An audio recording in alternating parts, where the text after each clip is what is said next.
Swali la 7 ni njia gani za ubunifu ambazo jamii inaweza kushirikishwa zaidi katika kulinda misitu na kukuza utalii? Njia ya kwanza ni elimu na uhamasishaji.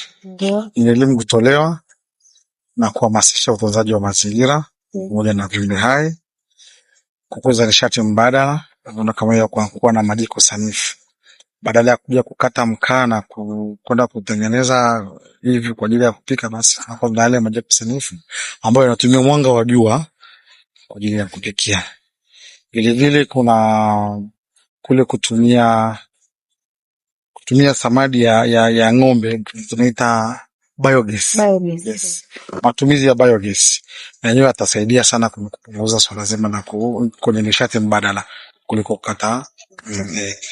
Ni muendelevu ambapo ndio ile kwamba tunalima kwa kupumzisha. Kwamba tumelima msimu huu, basi msimu mmoja tunapumzisha shamba, tunapata rutuba, tutaleta na msimu mwingine ambao hiyo inasaidia kutunza udongo na vyanzo vya maji. Kitu kingine ni utalii wa jamii.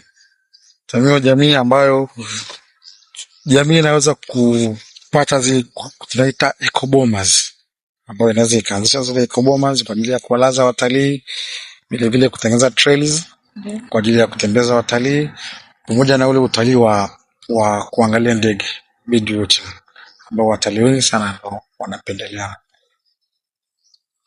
Shukrani sana Mr. Orio kama